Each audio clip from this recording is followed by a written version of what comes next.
What's up, YouTube? Your boy back once again with another sport topic, and today we're going to talk some football. Houston Texans football. We're going to break down, recap today's victory versus the Jacksonville Jaguars. The Houston Texans have done it. They have officially won the AFC South, something that we should have done, if we want to be honest, we should have done 3 weeks ago against Indy. But we end up doing it to the last game of the season, so better late than never. But the Texans have won this game 20-3. And to be honest, it was a typical Jacksonville Jaguar game. If you want to be completely honest, if you go back and look at other Jacksonville Jaguar games that we've had towards the end of the season, like last game of the year type games, has that same feel. And to be honest, this one was a little bit more dominated because the Jags couldn't move the ball at all, outside of them getting that bullshit ass muffed punt blocked into the ball. It was just the most weirdest and stupidest, unlikeliest sequences of plays I've seen when a player gets blocked and he touched the. But that's how they got into field goal range. That's how they kicked the field goal. And watching this game just actually pisses you off even more because you're like, damn, the Texans should at the very least be the number 2 seed, because we should have beat the Eagles.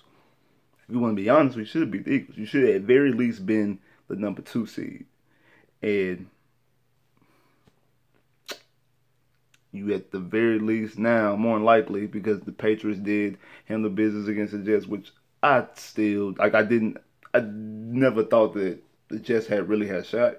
I still hold from what I believe about the Patriots. I actually stand all 10 toes that whoever goes into Gillette Stadium, their first playoff game, is going to walk away with a victory. I do not think the Patriots are going to win a playoff game. But I could be 100% wrong, but that's just me. But now the Texans are more likely destined to be the number 3 seed if the Ravens.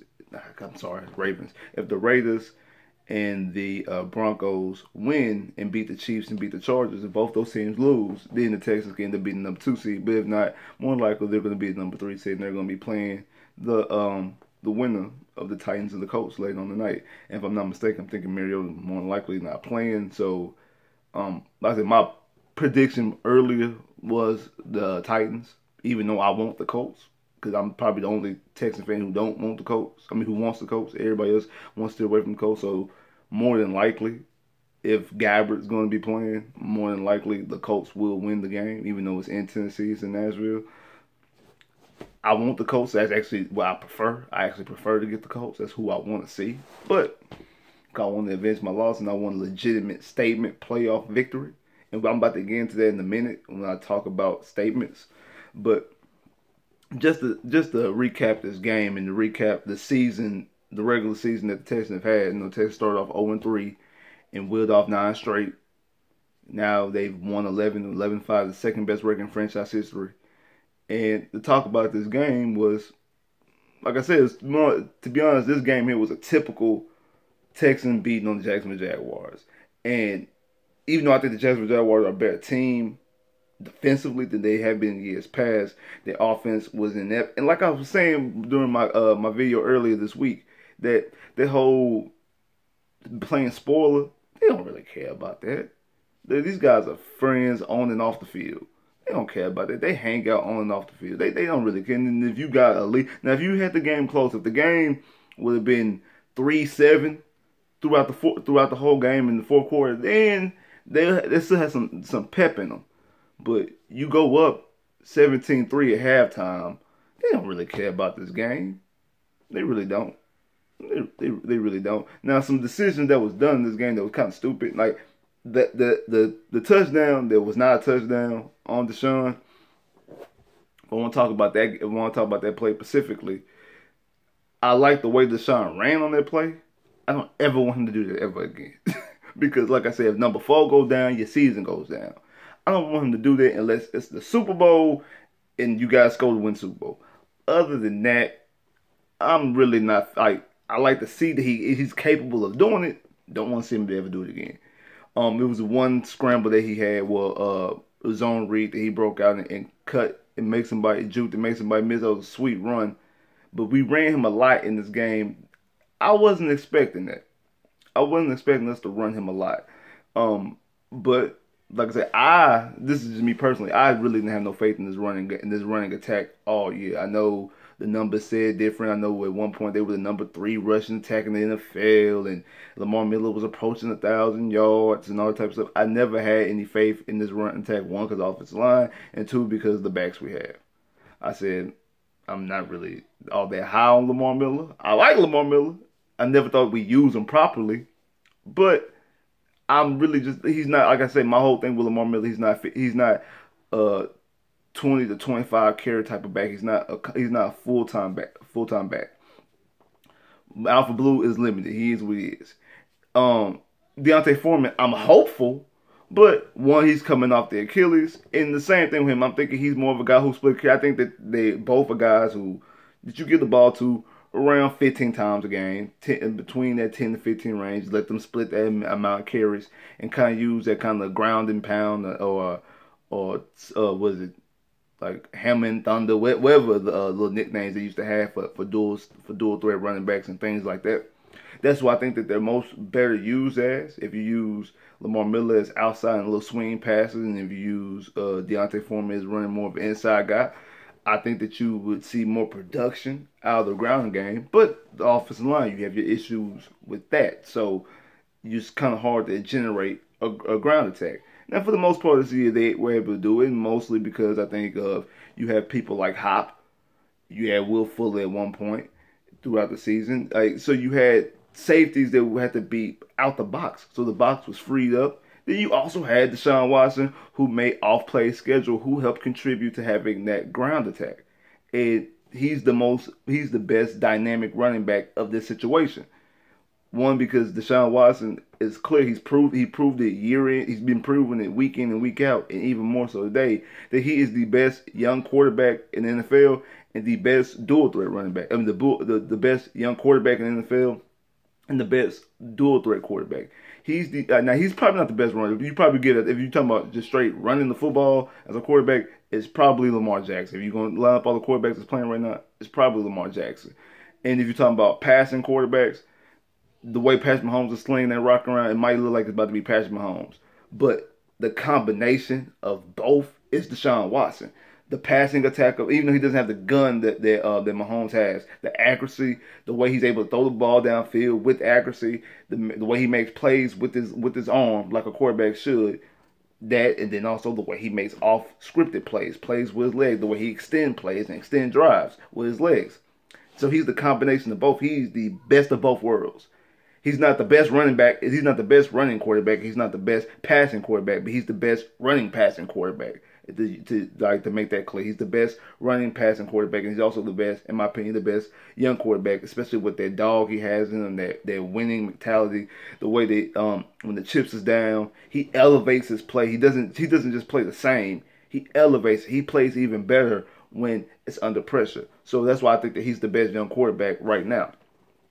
In saying that, so like I said, I never really gave credence in strength to that ground attack. So I kind of see why they will run the football a lot with Deshaun, because that is this Jacksonville defense weakness. They're the 5th best defense. They are second in the NFL in the pass, but they are able to give up runs. You see what happened with Derrick Henry. Derrick Henry's coming out party came against Jacksonville. He had over 20 yards. I know he had a 99-yard run, but he still had he almost broke the rushing record, and he actually could have broken the rushing record and almost had 5 rushing touchdowns. We had 4 rushing touchdowns.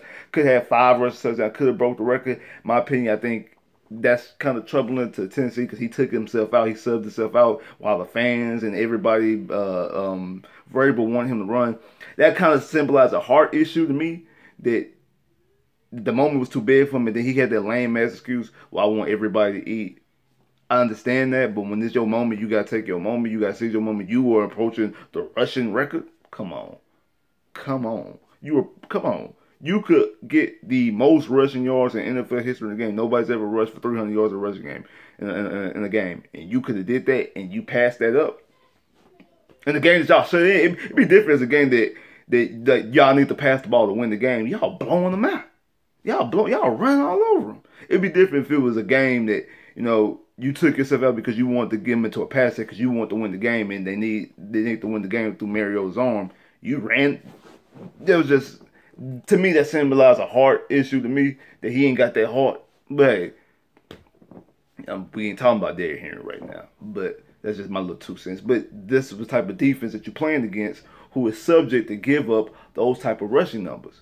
So it'd be easier to run the football with your quarterback, because your quarterback in this equation is the best person with the ball in his hands as it comes to your ground taking. I mean, Deontay Foreman wasn't active, Kiki wasn't active, and things like that. So you're trying out Vincent Smith and Deshaun Carter, which Deshaun Carter almost had a beautiful one-hand stab that almost was a touchdown. Was good. I like that play from Vincent Smith, even though it didn't get the first down. But the one he caught on the sideline, that bowled up confidence. Then I know a couple plays later that he dropped, could have been a touchdown, could have been a walking touchdown if you caught it and turned up. But I'm not going to kill him too much, because once again, he's an undrafted rookie from Line College. Until he started playing for the Texans, I never knew a Line College even existed.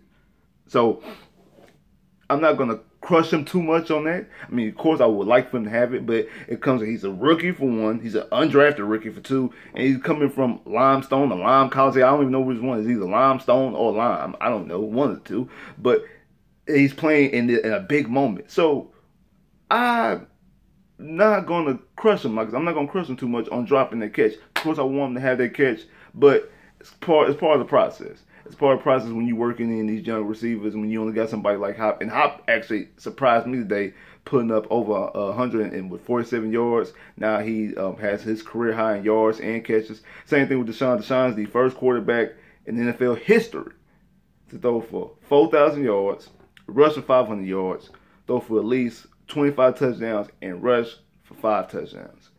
Like I said, he's the best dual threat quarterback in the NFL. The way he's able to pass the ball like a pocket passer, which he is, and he's able to break out run like a Michael Vick. The way he runs similar to Michael Vick. You can tell that he grew up near Atlanta, and his favorite team, I know he's even said that his favorite player growing up was Vick. Even though Vick is in love with Patrick Mahomes, but he said his favorite player was Vick. And you can tell by the way he runs similar. I'm not saying he is Vick, but he does run similar. He has a similar type of style to him. And I'm just happy to see that, and happy the way he plays football. And like it gives a different element to your team when you're a quarterback, can make plays off script and make plays out the pocket and able to run to get first downs when coverage is tight, especially in the situation that we're dealing with receivers. Hopefully the Kiki can come back for this playoff game. But when you're dealing with this type of things, when you have receivers from Lime College and receivers that you just picked up 7 weeks from another team's practice squad, even though you have the number 1 receiver in the league, your number 2 and 3 are that, and then your tight ends are rookies. You got 2 tight ends rookies. Well, one's a third round draft pick, the other one's a 4th round draft pick. So you're depending on all these guys, not to mention your offensive line, if not one of the worst offensive lines in the NFL. So to have a mobile quarterback to do the things he's able to do with his arm and with his legs is great. It's great. That's a gravy train right there. So I like to see that. I also want to give some shout out to J.J. Watt due to him getting a sack and a half today, another forced fumble, which I think is his 7th forced fumble of the year. Tied for the NFL. No, he leads the NFL with 7 fumbles. It's his career high. He's never had any more than I think 4 before coming into this season. He's at 7 this year and had 16.5 sacks or 16 sacks. And when I come into the season, I say that we would be lucky if we get 10 sacks. If you get 10 sacks from JJ, you're fortunate. And he got 16. He got an additional 6 extra sacks. Once again, Clowney did not reach that double-digit mark, so that's another knock on his pay when his contract comes up, because he did not get double-digit sacks. But for JJ to get 16 sacks, when I'm thinking that, I was thinking more on the lines of 7. So he got 11. He got at least 10 more sacks than I thought he was gonna get. I was on the line of that 7, 8 range. Like I said, 10 if you're lucky. And I thought more so, not because of him bouncing back, I thought that was more so the way we were going to use him.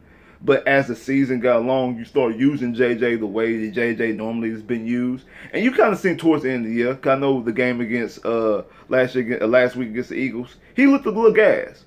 he looked a little gas. He looked like it was a lot like the toll was taken on him. But now we got to see JJ and Clowney healthy throughout the whole season. So we're gonna go into the postseason with both JJ and Clowney playing. I know JJ had a little sting on his arm, but after that sting on his arm, he still came away with a sack and a half today. Still with a strip sack. And Clowney wrecks havoc. Clowney just don't get away with the sacks. But just to see both of them coming in with a pass, we're finally going to get to see a postseason game with these two guys at a pass rush. We're finally going to get the pass rush that we was promised back in 2014 when we drafted Clowney. We finally going to get to see this pass rush. Finally, in 2018, 4 years later, we're going to finally get to see this pass. Well, 5 years. Well, 14, 15, 16, 17, 18. Yeah, 5 years later, we're finally going to get to see this pass rush. So, I'm excited for this. I'm excited for what I'm about to see. Like I said, unfortunately, we should have been able to take care of business a couple weeks ago against Indy. I think that was more so on Clowney. That was more so on Clowney getting the offsides penalty. Because if you go back and look at that game, the Colts only really beat you in the second quarter.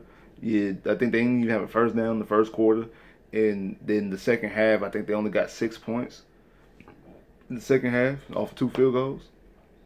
So you can play with them. Don't get that mistake. Now I know we're missing DT, and I know they were able to shut down Hopkins that second time. But the way Hopkins played, I think Ramsey was playing like that. That's when like Ramsey wasn't giving up. Ramsey really was playing. You see how he tried to sell that the interception I thought he got, but Ramsey was playing. Like Ramsey really was trying to play this game today. Like Ramsey wasn't holding back. Ramsey wasn't milling, and Ramsey was really trying to play. And Deshaun and Hop gave Ramsey the business. I know because some of the talk that Ramsey was not Ramsey talking, but some of the people were talking about Ramsey and saying no, he still shut people down. They brought up Hopkins. Hopkins had 3 catches with 50 yards against him. Add another buck to that. He didn't get the touchdown like he did last game, but add that buck to that with 12 catches. So yeah, and then that one move, that 43-yard pass, yeah, add that. Then the one when he called him, and you can tell that actually another way you can tell that Ramsey was playing, because Ramsey was getting frustrated on some of the moves that Hop was putting on him. Some of the little shifty little moves he was putting on him. Ramsey was looking up and calling out his players and getting a little frustrated. Now, I want to talk about this because a lot of people was talking during the game, on tweets and stuff like about what Bill O'Brien and Deshaun, the little exchange they had on the sideline after the touchdown got called back. Now, I don't know if he was talking about the touchdown specifically or if he was talking about another play sequence because, I don't know exactly what Bill O'Brien was going to talk about. But Bill O'Brien was already mad because they were going to go for it on 4th down. Then they had the false start from Lamar Miller. So Bill O'Brien, he's almost about to break his headset. So he was already pissed off about that. Then he went up to Deshaun, and him and Deshaun had some words. Deshaun was like that. Like, what you talking about, bro?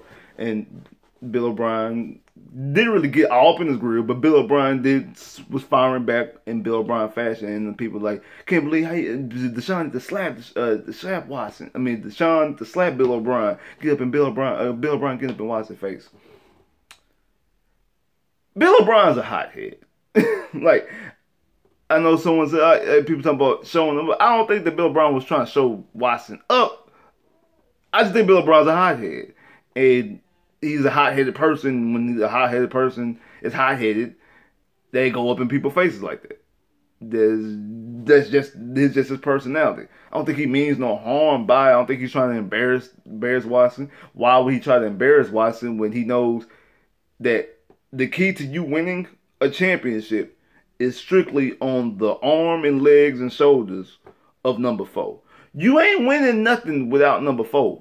You're not winning nothing without number 4. This is your 3rd time going to the playoffs, and this time you actually have a quarterback. This is the first time you ever have a quarterback, and that's the thing about Bill O'Brien. Like I said, I have my complete issues with Bill O'Brien, but like I say, there's certain things that you have to take into perspective. This franchise before Bill O'Brien got here, which was 11 years to a 12-year franchise, had 3 winning seasons, 2 postseasons. Since Bill O'Brien's been here in 5 years, he's had 4 winning seasons. This is his 3rd postseason and his 3rd divisional crown. Only time he didn't was his first year. He won 9-7. Now, I know 3 of those years were straight 9-7. This is his first double digit. But he did this with the arm of a combination of 1 year you have Fitzpatrick, Mallet, and then you got to go get Case Keenum out of tree. Then the next year, you doing it with Hoyer and Mallet. Got to throw in TJ Yates in. Then also TJ Yates breaks his leg, so you got to throw in Brandon Wheaton for a couple games before you play with concussed Brian Hoyer in the playoffs. And then the next year is Brock Osweiler. I know Savage stepped in and played some games, but Brock Osweiler. And then last year, Deshaun goes down, and then you had all the injuries with JJ and Merciless and things like that. So your season just derailed, especially when number 4 went down. This year you have number 4, and Deshaun's the first quarterback to play all 16 games since Schaub in 2012. He's the first quarterback for the Texans since 2012 that's played all 16 games. Now, some of that is due to injury, and some of that is due to performance and pulling. But he's the first quarterback that's played and started all 16 games. And we're going to the postseason. So and that's the last time we won double digits, by the way. So just to put some, and then before that, you had the same issue. Because but before that, in 2011, Shaw missed some time. I think 2009, Shaw played the whole year. 2010, I think Shaw played the whole year. But in 8 and 7, Shaw missed some time, and then you had Carr missing time back. All right, so we've had those type of scenarios a lot. It's actually very rare if you go back, dating back to the beginning of this franchise, a quarterback played all 16 games. Like I said, now some of it's due to injury, some of it's also due to performance. This time, you got a guy that you completely believe in, and a guy who you can completely trust, and all you got to do is keep him healthy. Now, the offensive line issue is part of the reason why we have health concerns, but the hits that he takes, because some of the hits he took 6 sacks today.